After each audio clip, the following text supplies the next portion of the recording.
So we pretty much finished all the material. We'll just do some exercise hints in here and a bit of chapter summary. So what are you going to do with these? If completely necessary, use your calculator. Okay, no two ways about it.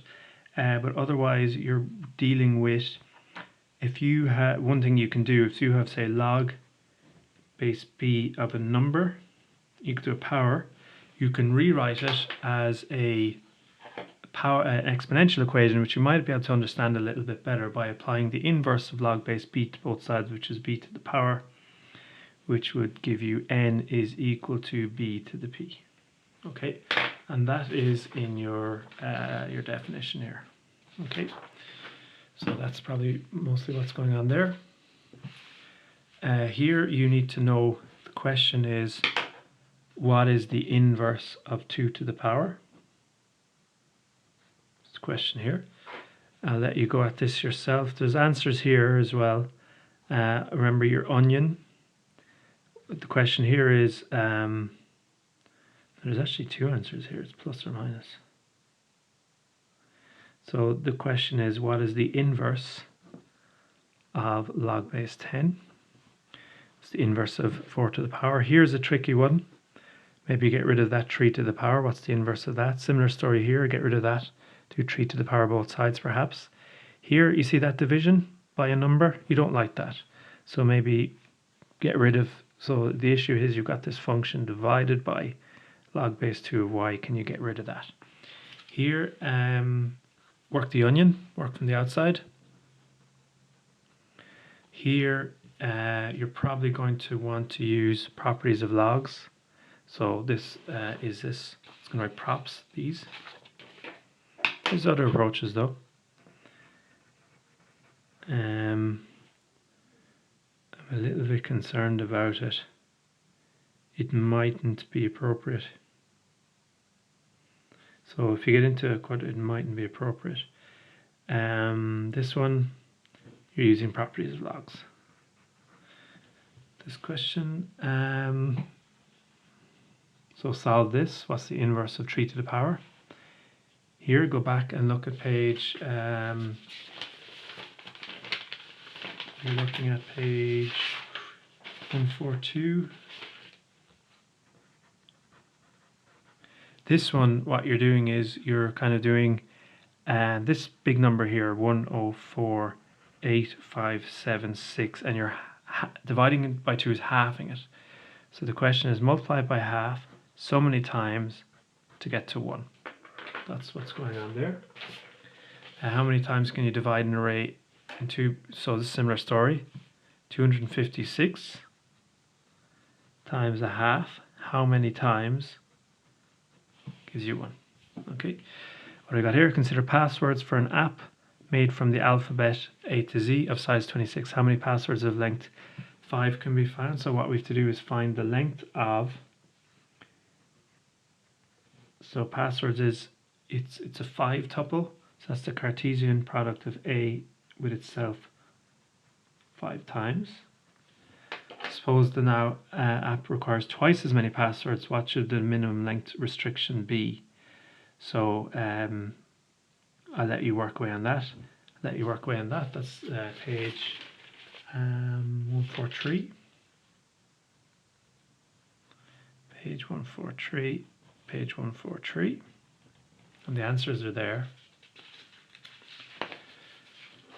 This one I think is possibly, you can try it, but it's not really going to be examinable. And then these are nice little questions as well. Think about your onion.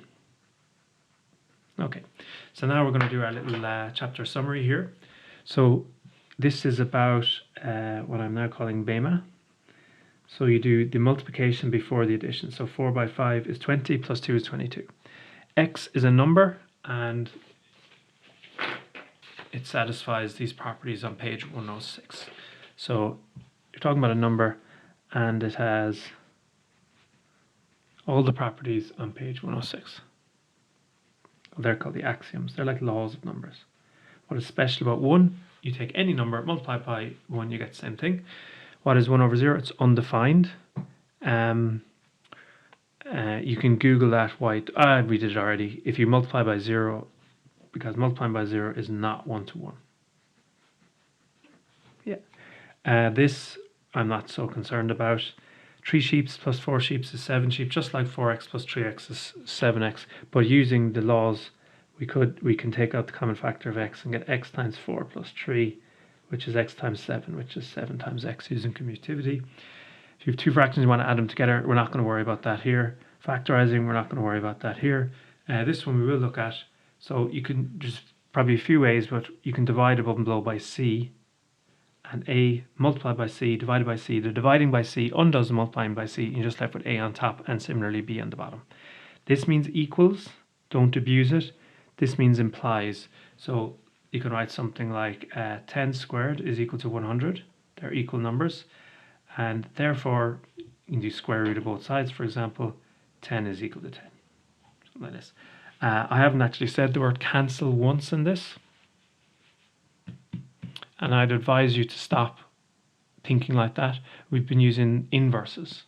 So inverses are undoing each other. The problem with cancelling, you start scribbling things out. You'll notice I've never done that. You scribble out things that aren't actually inverse functions. So for example, people might write 5 plus 2 over 3 plus 2, and they just cancel these out and they get 5 over 3.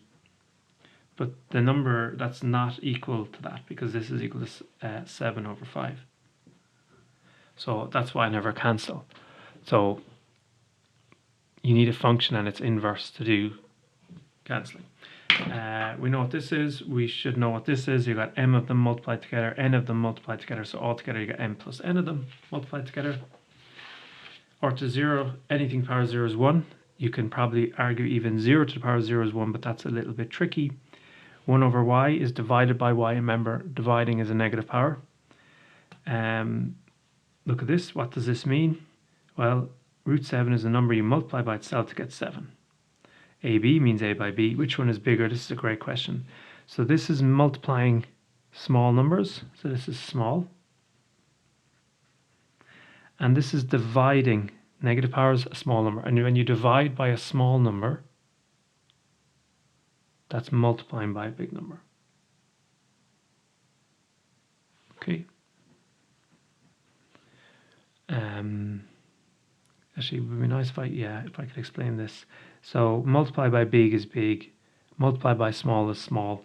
Divide by big, you get small. Divide by small, you get big. Okay.